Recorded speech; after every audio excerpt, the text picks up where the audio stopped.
La iglesia primitiva atribuye esta epístola como auténtica de Pablo, porque no se notan diferencias de estilo y vocabulario en las otras al compararlas con los demás escritos, ya que algunos críticos han objetado que Pablo sea el autor.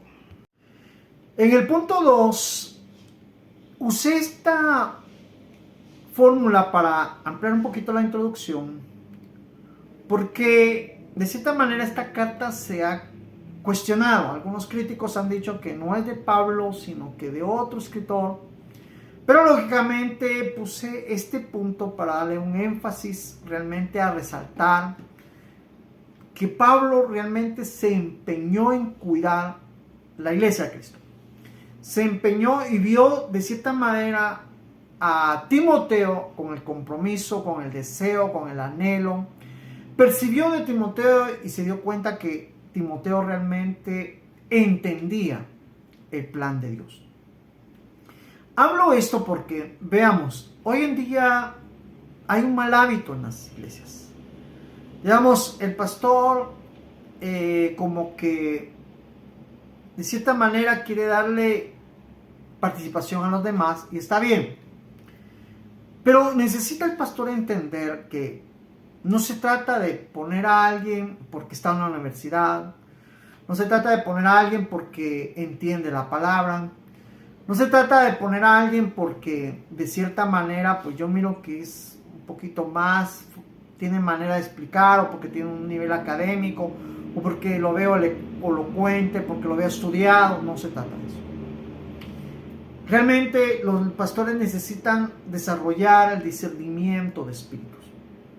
Necesitan pedirle a Dios eso, para que realmente ellos puedan entender que, digamos, si le doy a una persona que no está bajo la unción de Dios y que Dios no tiene un plan, créanme, lo va a hacer para ser orgulloso, lo va a hacer para...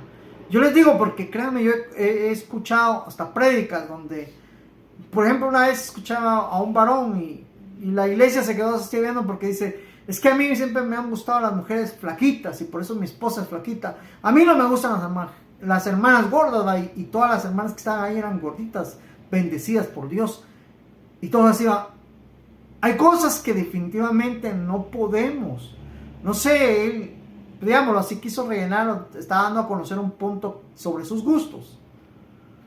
Pero dentro de la iglesia, mis gustos no tienen nada que ver.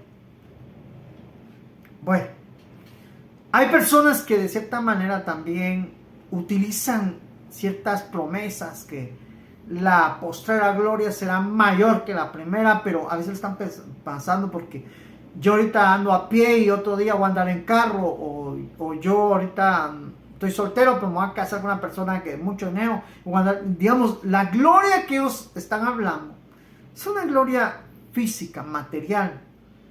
Y eso está mal, porque la gloria que el Señor estaba hablando, que era va a ser mayor, y sobre la gloria que habla de Isaías, está hablando de la gloria postrera, está hablando de la gloria del Espíritu Santo, la gloria de Cristo, la vida espiritual, no estaba hablando de cosas físicas.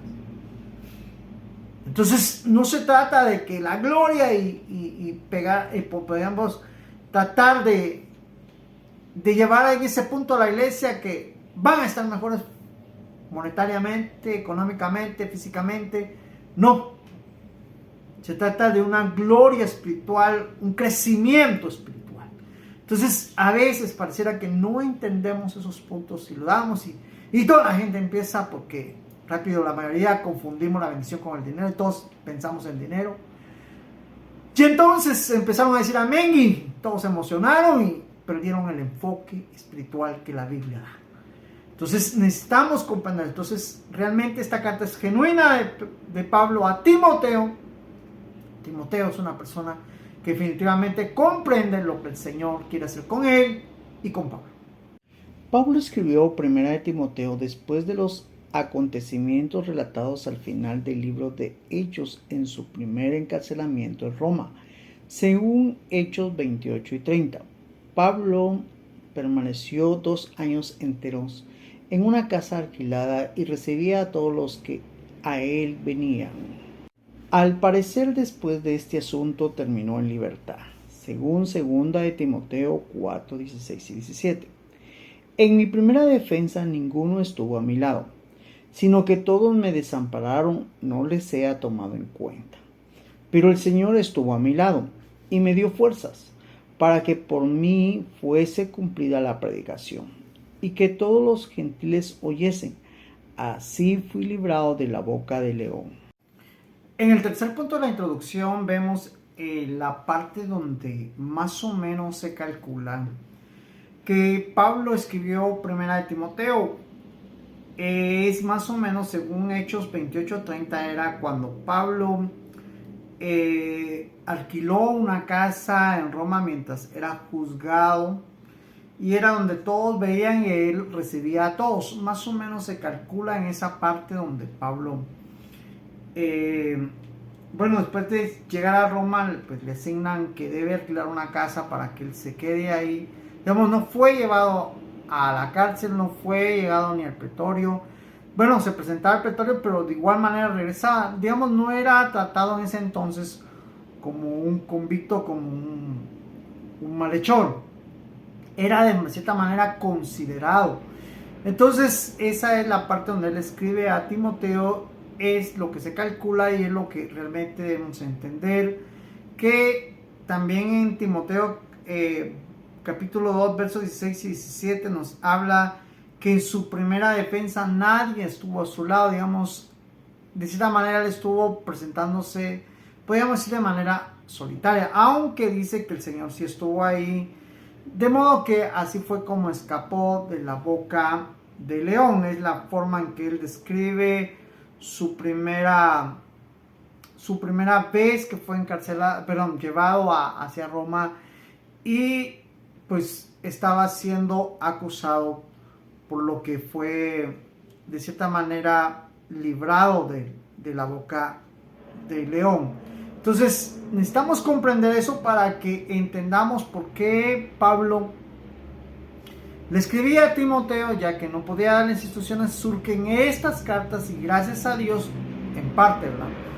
No por lo que vivía Pablo, sino por las cartas que hoy en día nosotros tenemos como para instruirnos como siervos y basarnos en el cuidado, en la piedad, en la misericordia, que es el baluarte de la iglesia. Digamos, Dios tuvo misericordia de nosotros, por misericordia estamos acá y predicamos, enseñamos, no por aparentar saberlo todo, no por querer cambiar vidas, esas las cambia el Señor, sino por participar también en el ministerio de la piedad, en el baluarte del evangelio, que es basado en la piedad, para que también otros sepan que a través de la predicación y a través de esto que estamos realizando, también Dios puede tener piedad de ellos.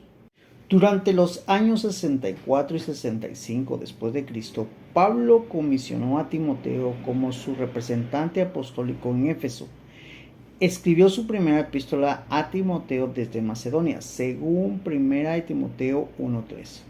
Como te rogué que te quedases en Éfeso cuando fui a Macedonia, para que mandases a algunos que no enseñen diferente doctrina. En los años 64-65 después de Cristo, se tiene más o menos la idea de que Pablo decide comisionar a Timoteo como un representante apostólico en Éfeso. Le escribe con el objetivo desde Macedonia, con el objetivo de ayudarlo a que él pueda ejercer su ministerio en esta iglesia de Éfeso. Y que realmente cuando él se fue a Macedonia, él le rogó, le está acordando a Timoteo cuando él le rogó que él se quedase en Éfeso, cuando él iba hacia Macedonia. El punto acá que estamos viendo es que realmente Timoteo, como les decía, era un siervo llamado por el Señor, era una persona que de cierta manera se percibía al Señor. Esto es algo tan importante. Digamos, créanme que por más que, por ejemplo, en mi caso, es mi experiencia. Digamos, por más de que yo quiera ser una persona, podríamos decir, arrogante o quisiera ser una persona, podríamos decir, hasta mala.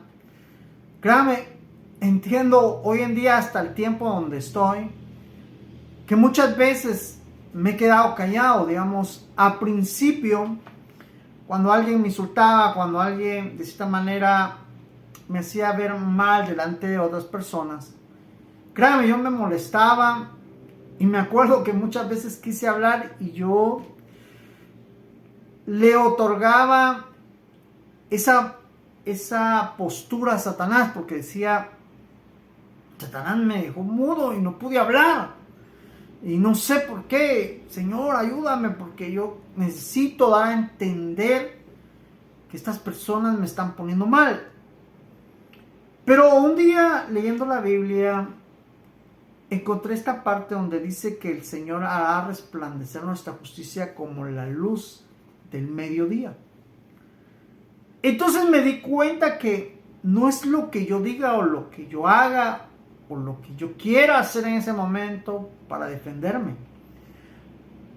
No es de cierta manera que Satanás me estaba deteniendo, era el mismo Señor. Porque decía, si yo hubiera dicho algo, tal vez hubiera dicho algo, cosas malas, o tal vez me hubiera propasado o hubiera actuado mal, de tal manera que de cierta manera yo estaría mal, porque imagínense que hubiera hecho algo malo. Pero me di cuenta que realmente el quien me tapaba la boca y no me dejaba hablar era Dios. Hablo esto porque definitivamente tenemos que entender que cuando somos llamados para servir a Dios, hay muchas cosas que definitivamente nos van a pasar. Hay muchas cosas que definitivamente también el Señor va a permitir que hayan cosas contra nosotros. Pero de igual manera Dios nos va a respaldar y nos va... Porque Él nos llamó, digamos. Dios no me ha llamado a mí para que yo pase vergüenzas. Tal vez las paso por mis hechos, pero no por Él. Dios no me ha llamado a que yo sea un mal ministro. Es más, yo me acuerdo que Él me decía que iba a hacer las cosas bien, que yo iba a predicar su verdadero evangelio. Entonces, cuando entiendo esto, también entiendo que Él me ha sujetado, que Él me ha guardado, que Él me ha ayudado, que Él me ha librado, que de cierta manera, créanme que hasta inclusive una vez me acuerdo una persona quiso hacerme daño y no pudo, digamos, no porque no quiso, sino porque la otra persona lo detuvo y yo me quedé, hasta en eso va tanto cuidado. Realmente he visto la mano de Dios y dije, si alguna vez no haya cuidado, pues no va a pasar más de lo que Dios no permita que pase. Entonces hablo todo esto porque necesitamos comprender realmente que el respaldo de Dios siempre va a estar de nuestro lado. El respaldo de Dios siempre va a ser de esta manera cuidadoso con nosotros, aunque a veces nos golpeen. Pero Dios de cierta manera siempre va a auxiliarnos. Hablo todo esto porque realmente necesitamos entender de que Dios nos encomienda algo, pero también nos da la capacidad para que nosotros podamos desarrollarnos de la manera correcta que Él quiere esto. Entonces terminamos acá la introducción, seguimos con el siguiente punto. Autor, Pablo. Tema, la sana doctrina y la piedad. En el autor y el tema encontramos que genuinamente, y lo dije, es Pablo como autor. Tema de la mayoría de Biblias es la sana doctrina y la piedad. Digamos, dentro de Timoteo, el objetivo por el cual leímos Timoteo, les decía que el enfoque era también con piedad, pero el tema realmente que entendemos al cual Pablo quería enseñarle a Timoteo para que Timoteo diera lo necesario para continuar, era la doctrina de la sana piedad o el ser misericordioso. Digamos, cuando yo entiendo que el Señor tuvo misericordia de mí,